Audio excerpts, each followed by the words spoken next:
जय माता दी मित्रों, आप सभी को हमारा दंडवत प्रणाम। और जैसे कि आप लोग जानते हैं कि हमने यहाँ पर एक सीरीज़ शुरू करी है जिसमें हम जानकारी देते हैं कि क्या-क्या यहाँ पर घर पे वास्तु दोष हो सकते हैं, चाहे वो रसोई घर से जुड़े हों या फिर आपके मास्टर बेडरूम से या लिविंग रूम से। तो ऐसे तमाम एक जानकारी यहाँ पर हम आपके साथ साझा कर रहे हैं। उसकी एक पूरी सीरीज़ हमने यहाँ पर शुरू करी है और इस समय जो चल रही है वो रसोई घर को लेकर के हमारी सीरीज़ चल रही है। तो रसोई घर में कई सारे वास्तु दोष यहाँ पर जाने अनजाने हमारे से हो जाते हैं, तो उसके बारे में यहाँ पर बताया जा रहा है।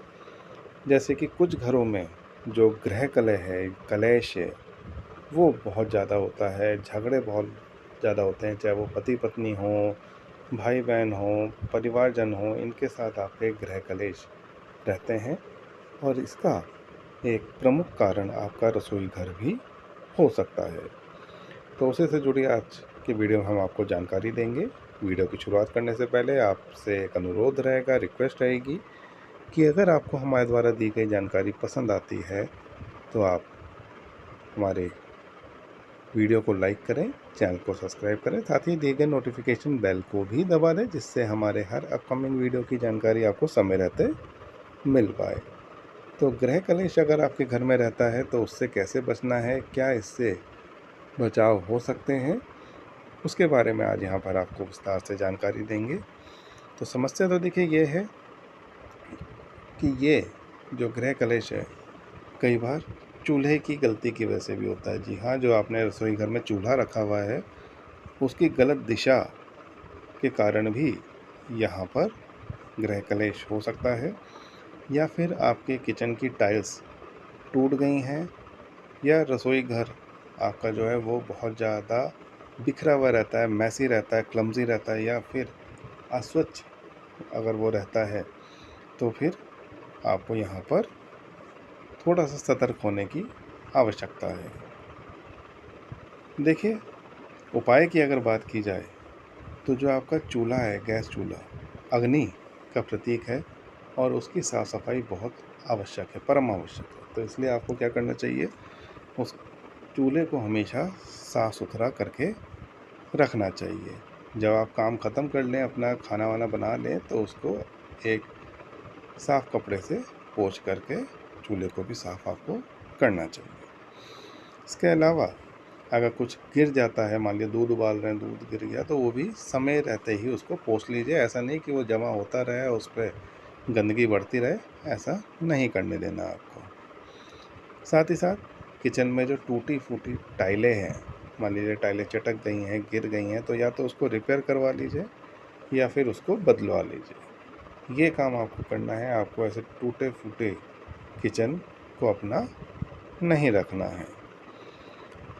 इसके अलावा जो आपके रसोई घर का मुख्य द्वार है, वहाँ पर आप स्वास्तिक या ओम का चिन्ह लगा सकते हैं।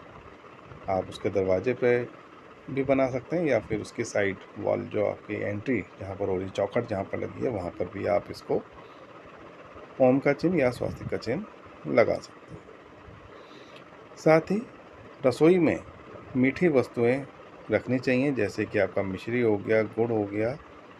ये शांति और सौहार्द बढ़ाते हैं। देख, कहते हैं ना कि कोई भी खुशखबरी हो तो लाओ भाई मुंह मीठा कराओ। तो ये क्या होती है, ये आपके जीवन में भी मिठास बढ़ती है। तो इसलिए आपको मिश्री हुई या आपका गुड़ हुआ, ये सब चीज़ें अपनी किचन में, अपनी रसोई में ज़रूर से रखनी चाहिए। कुछ सावधानियों की अगर हम यहाँ पर बात करें, तो वो आपको ज़रूर बरतनी चाहिए। इससे आपका जो वास्तु दोष है वो कम होगा।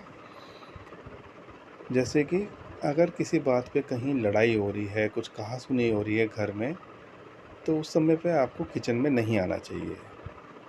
किचन में कभी भी झगड़ा ना करें।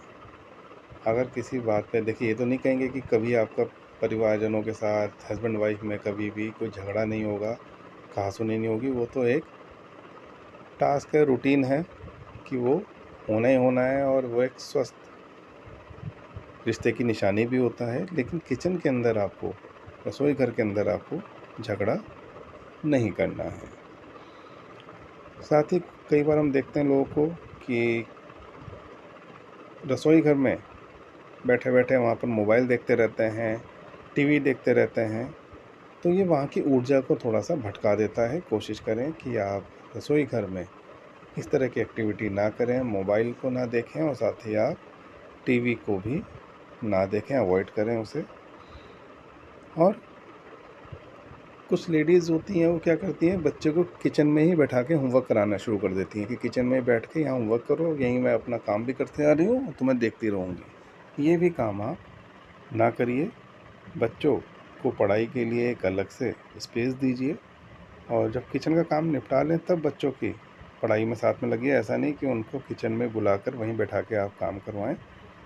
इस तरह की गलती भी आप ना करिए। तो आशा करते हैं हमारे द्वारा दी गई जानकारी आपको पसंद आई होगी, और अगर आपको ये वीडियो ज़रा सा भी पसंद आया हो तो इस वीडियो को लाइक करें, चैनल को सब्सक्राइब करें, साथ ही दी गई नोटिफिकेशन बेल को भी दबा दें, जिससे हमारे हर अपकमिंग वीडियो की जानकारी आपको मिल पाए। माँ भगवती कृपा आप पे सदैव बनी रहे। आप सभी का कल्याण हो। धन्यवाद।